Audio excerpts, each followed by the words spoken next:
وعلیکم ورحمۃ اللہ وبرکاتہ ان الحمد للہ والصلاة والسلام علی سید الانبیاء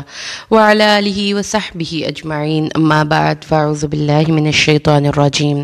بسم اللہ الرحمن الرحیم انشاءاللہ الرحمن۔ آج کے اس لیسن میں سورۃ آل عمران آیت 97 کا ہم ترجمہ اور معنی کی مختصر سی وضاحت پڑھتے ہیں اللہ کے حکم سے۔ اعوذ باللہ من الشیطان الرجیم بسم اللہ الرحمن الرحیم۔ ان اول بیت وضع للناس، بے شک پہلا گھر جو مقرر کیا گیا لوگوں کے لیے، للذی وہ ہے جو ببکہ مکہ میں ہے، مبارکن برکت والا ہے، وہدی للعالمین اور تمام لوگوں کے لیے ہدایت ہے، فیہ اس میں ہے آیات نشانیاں، بینات واضحہ، مقام ابراہیم مقام ابراہیم ہے، ومن دخلہ اور جو کوئی داخل ہو گیا اس میں، کان آمنا وہ امن میں آ گیا، وللہ اور اللہ کے لیے، علی الناس لوگوں کا، حج البیتی کہ وہ حج کریں بیت اللہ کا، من استطاع جو کہ استطاعت رکھے، الیہ طرف اس کے، سبیلا جانے کی، راستے کی، ومن کفر اور جس نے انکار کیا، کفر کیا، فإن اللہ تو بے شک اللہ تعالی، غنی عن العالمین جہان والوں سے بے نیاز ہے۔ بے شک پہلا گھر جو اللہ تعالیٰ کی عبادت کے لیے لوگوں کے لیے بنایا گیا وہ وہی ہے جو مکہ میں ہے، برکت والا اور تمام جہان والوں کے لیے ہدایت کا سبب۔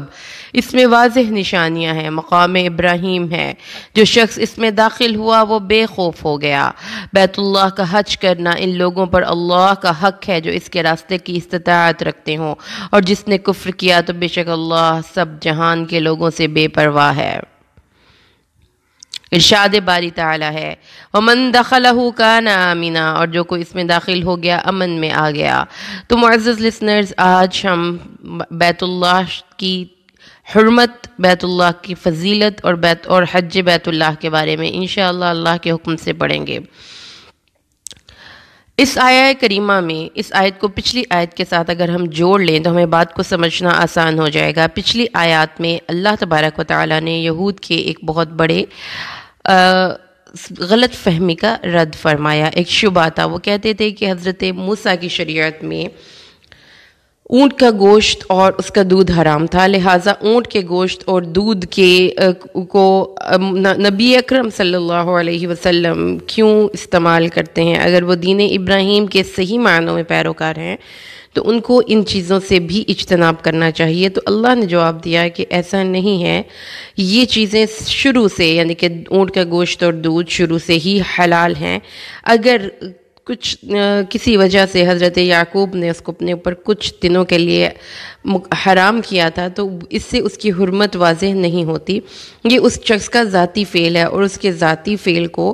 آپ ایک شریعت نہیں بنا سکتے۔ پھر اس کے بعد جو دوسرا انہوں نے اعتراض یہ کیا کہ یہ کیسا نبی ہے جو کہتا ہے کہ میں دین ابراہیم کا فالوور ہوں، حالانکہ وہ بیت المقدس کی بجائے بیت اللہ کی طرف منہ کر کے نماز ادا کرتے ہیں۔ تو اللہ تبارک و تعالیٰ نے ان کے اس شبہ کا بھی ازالہ کیا۔ بیت المقدس کو سے پہلے کعبہ کی تعمیر کی گئی تھی، اور یہ کعبہ تمام انبیاء سابقین کا قبلہ اور کعبہ ہے، لہٰذا یہی اس بات کے زیادہ لائق ہے کہ اس کی طرف منہ کر کے نماز پڑھی جائے، کیونکہ یہ وہ اول گھر ہے جو زمین پر انسانوں کی عبادت کے لیے بنایا گیا، اور وہ کعبۃ اللہ ہے۔ تو اس پر یہ سمجھ میں آ گئی کہ جو ملت ابراہیم یا دین ابراہیم کے صحیح معنوں میں فالوورز مسلمان ہیں، نہ کہ یہود و نصارہ، کیونکہ ملت ابراہیم کا عظیم شعار حج ہے، اور یہود اور نصارہ اپنے اس دعوے میں باطل ہیں کہ وہ ملت ابراہیم پر ہیں، حالانکہ کیونکہ مسلمان ہی صرف بیت اللہ کا حج کرتے ہیں اور یہود اور نصارہ میں سے کوئی بھی بیت اللہ کا حج نہیں کرتا۔ اللہ تبارک و تعالیٰ نے ارشاد فرمایا، حضرت ابو ذر غفاری رضی اللہ تعالیٰ عنہ بیان کرتے ہیں، میں نے نبی کریم صلی اللہ علیہ وسلم سے سوال کیا زمین پر کون سی مسجد تھی جو سب سے پہلے بنائی گئی؟ آپ نے فرمایا مسجد حرام۔ میں نے فرمایا پھر کون سی مسجد؟ آپ نے فرمایا مسجد اقصیٰ، اور ان دونوں کے درمیان 40 سال کا عرصہ ہے۔ اس سے یہ پتہ چلتا ہے کہ سب سے پہلی مسجد حرام تھی، جو کہ اللہ تبارک و تعالیٰ کے قرآن پاک کے اس مقام سے بھی ہمیں پتہ چلتی ہے۔ اسی طریقے سے سب سے پہلے اس کو زمین پر حضرت آدم نے بیت اللہ کو بنایا، اور یہ بہت مشہور ہے۔ اللہ تبارک و تعالیٰ نے فرمایا، جب حضرت آدم کو، قتادہ نے روایت کیا ہے کہ اللہ تعالیٰ نے حضرت آدم کو جب زمین میں بھیجا تو ان کے ساتھ ہی ایک گھر کو بھی زمین پہ اتارا، اور اس گھر کو اللہ تبارک و تعالیٰ نے فرمایا، اے آدم میں نے ایک گھر کو زمین پر اتارا، ایک بیت گھر کو زمین پر اتارا، اس کے گرد بھی یوں ہی طواف کیا جائے گا جیسے میرے عرش کے گرد طواف کیا جاتا ہے، آپ اس گھر کی طرف چلے جائیں۔ اور پھر اللہ تبارک و تعالیٰ نے فرمایا کہ نے اپنے نبی کریم صلی اللہ علیہ وسلم کو بھی اسی گھر یعنی کہ بیت اللہ کی طرف منہ کر کے نماز ادا کرنے کا حکم دیا، اور اللہ تبارک و تعالیٰ نے فرمایا کہ میں اس گھر کو زمین پر اتار رہا ہوں حضرت آدم کے ساتھ، اور اس کے گرد بھی یوں ہی طواف کیا جائے گا جیسے میرے عرش کے گرد طواف کیا جاتا ہے، اور اس کی اللہ تبارک و تعالیٰ نے جیسے آسمانوں پر بیت المعمور رکھا ہے اسی طرح زمینوں پر بیت اللہ ہے، تو اللہ تعالیٰ نے یہ دونوں گھر زمین اور آسمان میں پیرالل ہیں، یعنی زمین پر بیت اللہ اور آسمان پر بیت المعمور، اور انسانوں کا قبلہ و کعبہ بیت اللہ ہے، جبکہ آسمان کے فرشتوں کا بیت اللہ بیت المعمور ہے۔ اور اس وقت نبی اکرم صلی اللہ علیہ وسلم نے اس گھر کی تعمیر دوبارہ، جب آپ صلی اللہ علیہ وسلم کی بعثت سے بھی پہلے ایک دفعہ اس کی گھر کی تعمیر کی گئی تھی، تو اس سے ہمیں یہ پتہ چلتا ہے کہ سب سے پہلا گھر جو زمین پر اللہ تبارک و تعالیٰ کے حکم سے بنایا گیا اور اللہ کی عبادت کے لیے بنایا گیا، وہ اللہ کا یہ گھر یعنی کہ بیت اللہ ہے جو مکہ میں ہے۔ اللہ تعالیٰ نے اس کی لوکیشن بھی بتا دی، ہمیں لوکیشن بھی فائنڈ آؤٹ کروا دی کہ یہ مکہ میں ہے، یہ بیت المقدس میں نہیں ہے، لہذا جو ایک غلط تم لوگوں کے عقائد ہیں یہود و نصارہ، اس سے باز آؤ اور لوگوں کو بھی اس سے گمراہ کرنے سے بچو۔ اس کے بعد اس میں اللہ تعالیٰ نے فرمایا ہے کہ اس میں اللہ نے اپنی طرف سے کچھ نشانیاں رکھی، ان نشانیوں میں ایک نشانی تو یہ ہے کہ اللہ تبارک و تعالیٰ نے اس گھر کو برکت والا گھر بنایا، اس گھر کو امن والا گھر بنایا۔ اس گھر کی برکت کے بارے میں حدیث میں آتا ہے کہ اس گھر میں ایک پڑھی گئی نماز وہ 1,00,000 نمازوں کے قائم مقام ہو جاتی ہے، اور اللہ تعالیٰ اس کی برکت کی ایک اور وجہ یہ بھی ہے کہ اس کو اللہ تبارک و تعالیٰ نے ہر قسم کی تکلیفوں، حادثوں اور حوادث سے محفوظ اور مامون رکھا ہے، اس کو حملوں سے محفوظ اور مامون رکھا ہے۔ اور حضرت ابن عباس رضی اللہ تعالیٰ عنہ بیان کرتے ہیں، بخاری کی روایت ہے، نبی کریم صلی اللہ علیہ وسلم نے فتح مکہ کے دن فرمایا، اس شہر کو اللہ نے حرام قرار دیا، اس کے کانٹوں کو بھی کاٹا نہیں جائے گا، اس کے جانوروں کو بھی بھگایا نہیں جائے گا، اور اعلان کرنے والے شخص کے علاوہ کوئی شخص اس کی گری ہوئی چیز نہیں اٹھائے گا۔ نہ ایک ابن عباس کی روایت سے بیان پتہ چلتا ہے کہ نہ اس کی گھاس کاٹی جائے گی، نہ اس کے درخت کاٹے جائیں گے۔ حضرت عبداللہ بن عمر بیان کرتے ہیں، جس شخص نے بیت اللہ کا طواف کیا اور 2 رکعت نماز ادا کی اور سوائے نیکی کے کوئی اور بات نہ کی، تو اس کو ایک غلام کے آزاد کرنے کے برابر اجر ملے گا۔ تو اس سے ہمیں یہ پتہ چلتا ہے کہ یہ گھر اللہ تبارک و تعالیٰ کی رحمتوں اور برکتوں کا مظہر ہے، اور اس گھر کو پھر اللہ تبارک و تعالیٰ نے فرمایا ہے کہ اس میں اللہ کی طرف سے اس میں جو شخص اس میں داخل ہو گیا وہ بے امن بے خوف ہو گیا۔ اللہ تبارک و تعالیٰ قرآن پاک میں سورۃ العنکبوت میں ارشاد فرماتے ہیں، آیت 67، اولم یروا انا جعلنا حرما آمنا ویتخطف الناس من حولهم، ترجمہ، کیا انہوں نے نہ دیکھا کہ ہم نے حرم کو امن کی جگہ بنایا اور حرم والوں کے آس پاس سے لوگوں کو اچک لیا جاتا ہے، یعنی کہ ان کو اللہ تعالیٰ ان کی حفاظت فرماتا ہے۔ اولم نمکن لهم حرما آمنا یجبى الیہ ثمرات کل شیء ورزقا، ہم نے حرم نہیں بسایا جو ایک امن والا شہر ہے اور اس میں ہر قسم کے پھل لائے جاتے ہیں۔ اللہ تبارک و تعالیٰ نے سورۃ البقرہ آیت 125 میں ارشاد فرماتا ہے، وَإِذْ جَعَلْنَا الْبَيْتَ مَثَابَةً لِلنَّاسِ وَأَمْنًا، اور جب ہم نے بیت اللہ کو لوگوں کے لیے لوٹ کر آنے کی جگہ، بار بار لوٹ کر آنے کی جگہ اور امن کی جگہ بنایا۔ تو یہ فقہا کا مذہب ہے تمام ائمہ اربعہ کا اس میں کہ حرم میں داخل ہونے والا مجرم بھی مامون ہے، حرم میں قتل کرنے سے روک دیا گیا ہے، لہٰذا یہ جو شخص جس پر حد بھی جاری ہوتی ہے اگر وہ حرم میں ہے تو اس کو قتل نہیں کیا جائے گا حتیٰ کہ وہ غیر حرم میں آ جائے، اور اس کے بارے میں اسے کوئی قصاص نہیں لیا جائے گا اور اسے کسی قسم کی کوئی سزا نہیں دی جائے گی۔ یہ ہے حرم کی حرمت اور عظمت، جس کو کہ اللہ تبارک و تعالیٰ نے بڑے ہی فورسفل انداز میں اسٹیبلش کیا، کہ اللہ تبارک و تعالیٰ نے فرمایا، یہ حضرت ابراہیم کی اس دعا کا نتیجہ ہے جو انہوں نے کہا تھا کہ اے اللہ ربنا انی اسکنت من ذریتی بواد غیر ذی زرع عند بیتک المحرم، اے اللہ میں نے اپنی اولاد کو تیرے عزت والے گھر کے قریب لا ٹھہرایا ہے، ربنا لیقیم الصلاۃ، اے اللہ اس لیے کہ یہ نماز قائم کرے، فجعل افئدۃ من الناس تہوی الیہم، اب اس گھر کو یہ شرف اور شان بخش کے اس میں لوگوں کے دل اس گھر کی طرف کھنچے چلے آئے۔ اللہ تبارک و تعالیٰ نے حضرت اپنے اس خلیل، اپنے اس دوست ابراہیم علیہ السلام کی دعا کو قبول فرمایا، اور اللہ تعالیٰ نے حضرت ابراہیم کی دعا کو اس طرح سے قبول فرمایا۔ حضرت ابراہیم نے دعا فرمائی تھی، رب اے اللہ اس شہر کو امن والا شہر بنا، اے اللہ اس کے باشندوں کو پھلوں سے رزق عطا فرما، اے اللہ اس گھر میں لوگوں کا دل کھنچا چلا آئے۔ تو آج ہمیں بھی یہ دیکھنا چاہیے کہ ہماری دعاؤں میں کیا یہ دعا ہے اپنے لیے، اپنے بچوں کے، اپنے گھر، اپنے شہر، اپنے ملک، کیا ہم اس دعاؤں میں امن کی دعا مانگتے ہیں اور یہ دعا مانگتے ہیں کہ یا اللہ یہاں پہ برکت ہو، یہاں پہ فراوانی ہو، یہاں پہ رزق ہو، کیونکہ برکت کا ایک معنی یہ بھی ہے کہ جو چیز وہاں پر ہے اللہ تبارک و تعالیٰ کی اذن سے اور اس کی رحمت سے 12 مہینے ہر پھل وہاں پہ پایا جاتا ہے، وہاں کی عبادت میں بھی برکت ہے اور وہاں کی تجارت میں بھی برکت ہے۔ تو اللہ تبارک و تعالیٰ نے حضرت ابراہیم کی دعا کو قبول فرمایا، اور اسی لیے اس گھر کو پھر اللہ تعالیٰ نے ڈیڈیکیٹ کیا، فیہ مقام ابراہیم، اس میں ایک جگہ ہے جو کہ مقام ابراہیم ہے، اور مقام ابراہیم کیا ہے؟ یہ اس طریقے سے اللہ تبارک و تعالیٰ کی رحمت ہے کہ ابراہیم علیہ السلام جو حج کا سارا سفر ہے وہ ابراہیم اور ان کے خاندان کی یاد دلاتا ہے۔ صفا اور مروہ کے درمیان سعی کو دیکھ لیجئے، حضرت حاجرہ سلام اللہ علیہا اور ان کے بیٹے کی قربانی کی یاد، جب رمی جمرات حضرت ابراہیم اور حضرت اسماعیل کے قربانی کی راہ میں جانے کی یادگار، قربانی کے موقع پر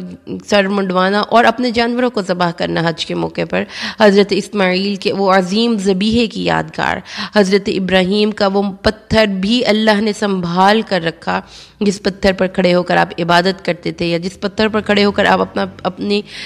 بیت اللہ کی تعمیر کر رہے تھے، یا جس پتھر پر آپ نے اپنا سر دھویا تھا۔ تو اس سے ہمیں یہ پتہ چلتا ہے کہ اللہ تبارک و تعالیٰ نے، اللہ کی ذات اپنے سے محبت کرنے والوں کو اسی طریقے سے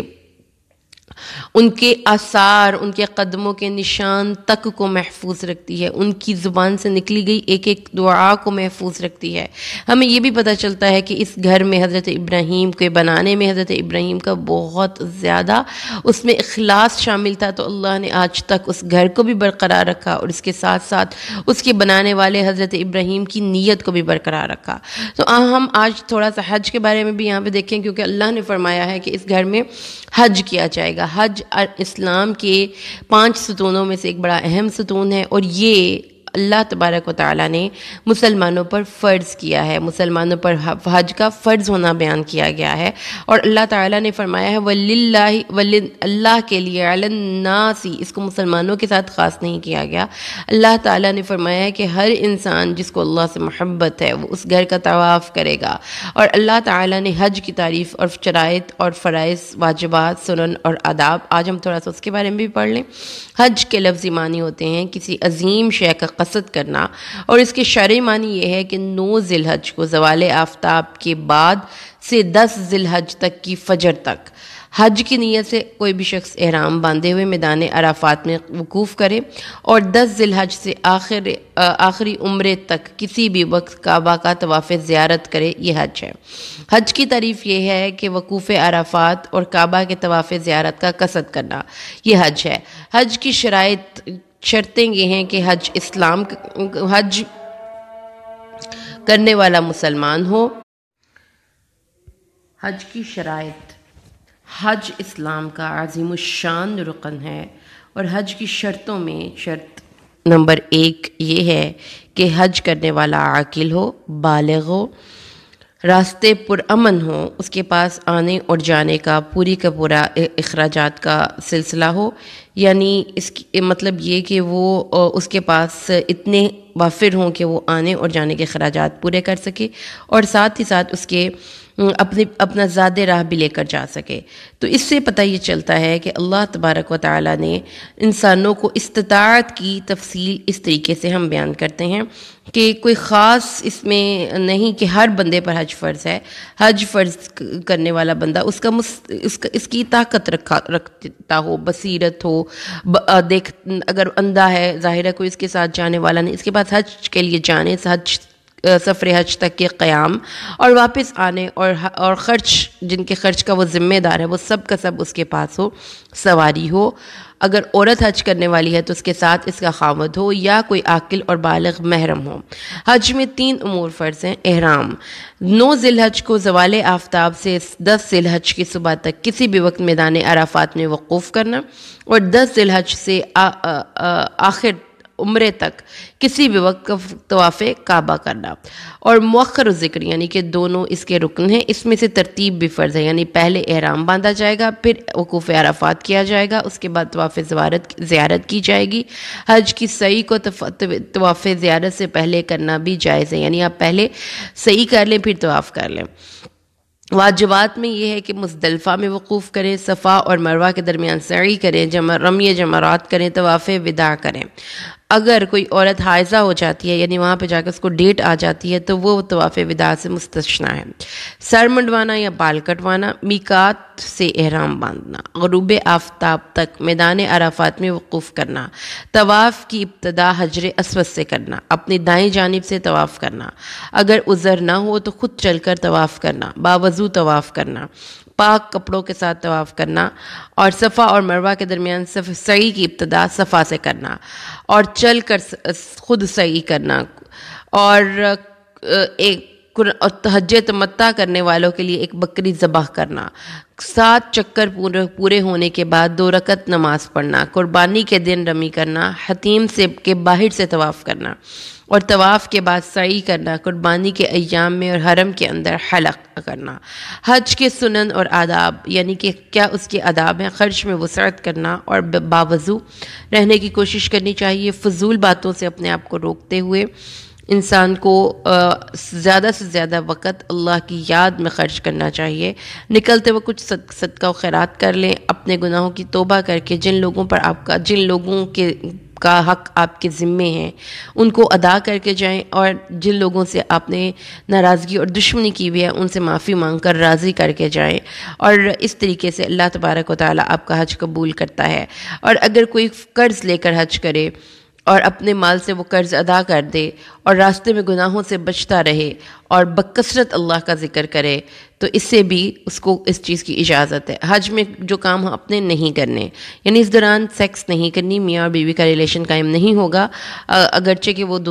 ایک دوسرے کے لیے حلال اور جائز ہیں، لیکن حج کے دوران یا احرام کی حالت میں آپ نے یہ کام نہیں کرنا۔ احرام کی حالت میں سر نہیں منڈوایا جائے گا، ناخن نہیں کاٹے جائیں گے، کوئی بھی کسی قسم کی خوشبو نہیں لگائی جائے گی، سر اور چہرے کو نہیں ڈھانپنا، کوئی ایسا سلا ہوا کپڑا نہیں پہننا جو مرد ہیں، اور عورتیں جو ہیں ان کا احرام وہی ہے، سر سے پاؤں تک انہوں نے اپنے آپ کو کور کرنا ہے۔ حرم میں کوئی شکار، یعنی کہ جب احرام باندھ لیا جائے تو اس میں ایک ممنوع یہ بھی ہے کہ آپ نے خودکشی کا کوئی شکار نہیں کرنا اور کسی قسم کا کوئی درخت نہیں کاٹنا۔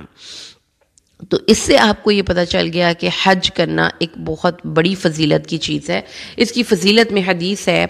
حضرت ابو ہریرہ رضی اللہ تعالیٰ عنہ بیان کرتے ہیں، رسول صلی اللہ علیہ وسلم نے فرمایا، جس نے حج کیا اور اس میں جماع یا اس کے متعلق جماع یعنی میاں اور بیوی کے آپس کے تعلقات، کوئی شہوت کی بات نہیں کی، آپس میں اس قسم کی کوئی بات نہیں کی، کوئی گناہ نہیں کیا، کوئی جھگڑا اور فساد نہیں کیا، وہ گناہوں سے اس طرح سے پاک ہو کے لوٹے گا جیسا کہ وہ اس دن تھا جب وہ اپنی ماں کے پیٹ سے پیدا ہوا۔ ابو ہریرہ بیان کرتے ہیں، رسول صلی اللہ علیہ وسلم نے فرمایا، ایک عمرہ اپنے سے لے کر دوسرے عمرے تک گناہوں کا کفارہ بن جاتا ہے، اور حج مبرور کی جزا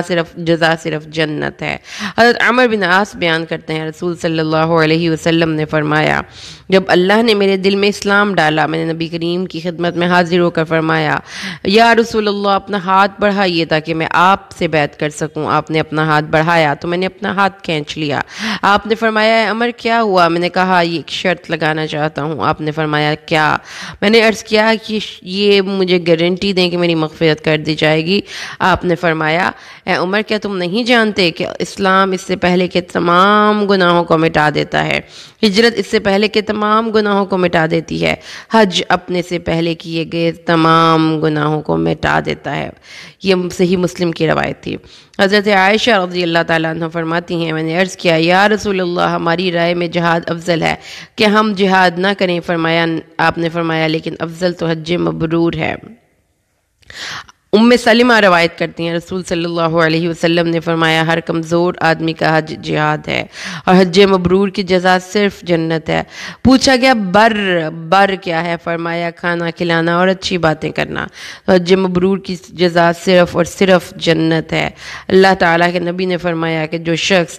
مسجد حرام کے قصد سے روانہ ہوا اور اپنے گھوڑے پر سوار ہوا اس کو اپنے اونٹ اور گھوڑے کے ہر قدم کے بدلے میں ایک نیکی لکھ دی جاتی ہے، ایک گناہ مٹا دیا جاتا ہے، ایک درجہ بلند ہوتا ہے، حتیٰ کہ جب وہ بیت اللہ پہنچ کر طواف کرتا ہے، صفا اور مروہ کی سعی کرتا ہے، سر منڈواتا یا بال کٹواتا ہے تو اس دن وہ اپنے گناہوں سے ایسے پاک ہو جاتا ہے جس دن وہ اس دن ہوا تھا جس دن اس کی ماں نے اس کو جنم دیا تھا۔ سبحان اللہ۔ تو اس سے ہمیں یہ پتہ چلتا ہے کہ جو شخص حج یا عمرہ کرتا ہے وہ بہت بڑے اجر و ثواب کا حامل ہے۔ رسول صلی اللہ علیہ وسلم نے فرمایا اللہ کی راہ میں جہاد کرنے والے، حج کرنے والے اور عمرہ کرنے والے اللہ کے وفد ہیں۔ اللہ نے کہا تو انہوں نے ان کو بلایا تو انہوں نے کہا لبیک، یہ اللہ سے سوال کرتے ہیں تو اللہ انہیں عطا کرتا ہے۔ فرمایا کہ حج کرنے والوں کی مغفرت کر دی جاتی ہے۔ تو جو شخص حج نہیں کرتا تو اللہ تبارک و تعالیٰ نے فرمایا ہے کہ میں پھر تم جہان والوں سے بے نیاز ہوں، مجھے اس چیز کی کوئی پرواہ نہیں ہے کہ تم یہودی مرتے ہو کہ عیسائی۔ رسول صلی اللہ علیہ وسلم نے فرمایا کہ جب زوال آفتاب کے بعد میدان عرفات میں مسلمان وقوف کرتے ہیں تو اللہ تعالیٰ آسمان دنیا کی طرف متوجہ ہوتا ہے اور تمہاری وجہ سے فرشتوں پر فخر کرتا ہے، فرماتا ہے میرے یہ وہ بندے ہیں جو دور دراز کے علاقوں سے بکھرے ہوئے غبار آلود بالوں کے ساتھ آئے، یہ میری رحمت اور میری مغفرت کی امید رکھتے ہیں۔ تو اگر تمہارے گناہ ریت کے ذروں اور سمندر کی جھاگ کے برابر بھی ہوں تو میں ان کو معاف کر دوں گا۔ اے میرے بندو عرفات سے مزدلفہ کی طرف جاؤ، تمہاری بھی مغفرت اور جن کی تم شفاعت کرو گے ان کی بھی مغفرت۔ جب تم رمی کرتے ہو تو ہر کنکر کے بدلے میں تمہارا ایک کبیرہ گناہ معاف کر دیا جاتا ہے، تمہاری قربانی تمہارے رب کے پاس ذخیرہ کی جائے گی۔ جب تم بال منڈواتے ہو تو ہر بال کے بدلے میں گناہ سے چھٹکارا پاتے ہو اور نیکیاں حاصل کرتے ہو۔ انصاریہ نے کہا یا رسول اللہ اگر اس کے گناہ کم ہوں؟ فرمایا اگر اس کے بالوں سے اس کے گناہ کم ہوں تو بالوں کے بدلے میں نیکیاں ذخیرہ کر دی جاتی ہیں۔ پھر ایک فرشتہ دو کندھوں کے درمیان ہاتھ رکھ کر کہتا ہے جاؤ اچھے نو عمل کرو، تمہارے پچھلے سارے گناہ معاف کر دیے گئے۔ سبحان اللہ۔ تو اس لیے حج اور عمرہ کرنا ایک بہت بڑا ثواب کا کام ہے۔ آج اللہ تبارک و تعالیٰ کے حکم سے ہم نے ایک بہت بڑے اسلامی شعار کے بارے میں پڑھا۔ اللہ سے دعا کرتے ہیں اللہ تعالیٰ ہمیں قرآن کو سمجھ کر پڑھنے اور اس پر عامل بنائے۔ آمین۔ بارک اللہ لی ولکم فی القرآن الحکیم ونفعنی وإیاکم بالآیات والذکر الحکیم۔ السلام علیکم۔